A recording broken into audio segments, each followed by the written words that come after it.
After completion of this video, you'll be able to read and interpret an Asset Information Requirements document, describe the different types of information in an AIR, explain what information is required to be added to a project, and explain who is responsible for adding information to a project. The Asset Information Requirements, or AIR, outlines the information needed for managing and maintaining a building or asset through its life cycle. It ensures that all the necessary information is created, structured, and delivered in a way that supports efficient operation and facilities management. And to understand why the information is structured in the way that it is, you need to understand why it is being collected. The information is added to the project model so that it can be shared with the client or end building user to aid them in running and maintaining their building. They may need to find information such as service requirements, history of service, or warranty information. Their computer-aided facilities management system needs to know what information is being shared and the format or the order of the information so that it can store it accordingly. Categories of asset information assigned to the elements in the model allow the computer-aided facilities management system to store the information for easy retrieval. For example, by telling the system the element is a boiler or a door or an air conditioning unit. The AIR specifies the information the team require, as well as the classification system that will be used. A classification system is like a dictionary. It helps to organise so information can be found easily. Different people may call the same wall construction different things, and instead of words and meanings, classification systems sort things into categories using codes that everyone can understand and use them in the same way. For example, Uniclass 2015 is a classification system for construction. It organises everything needed to design, build, and manage buildings and infrastructure. And some of the tables include entities, elements, products, and systems. The entities table describes the entire house model, and it also defines the use of the building, such as a residential building or an education building. The elements table describes the model elements, walls, floors, roofs, and so on. And this code is what tells the facilities management system the element is a boiler or other element.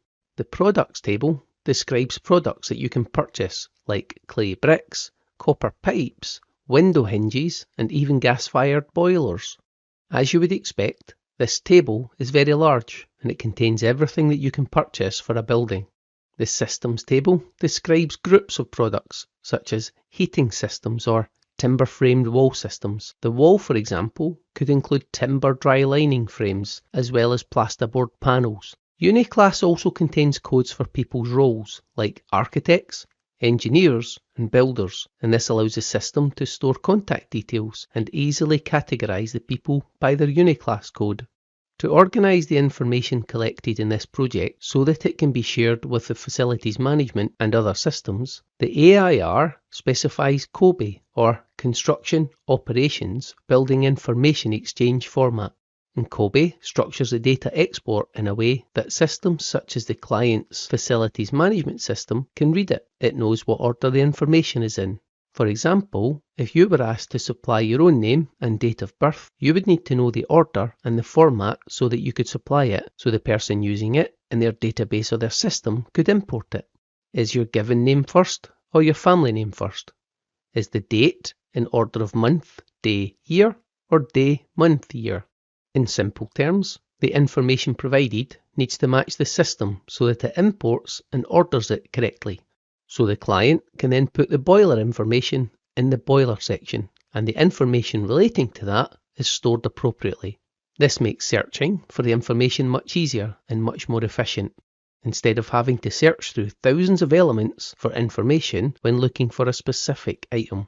The AIR is structured to communicate what information is needed to be defined, what classification system is used, and in this example, Uniclass 2015, how that information is stored and exchanged, categories of equipment that needs maintained, such as boilers or doors, what variables exist, such as asset tags, QR codes, and serial numbers, who or what roles should assign the data, and the time frequency of data collection.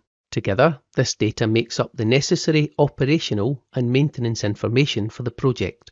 And this information has always been required during construction projects. However, the AIR standardises it, so all teams working on the project assign the same information in the same way, helping the teams work collaboratively as with the rest of the BIM project. And it is digital information, making it easier to use and search through than hard copies of drawings and operation manuals.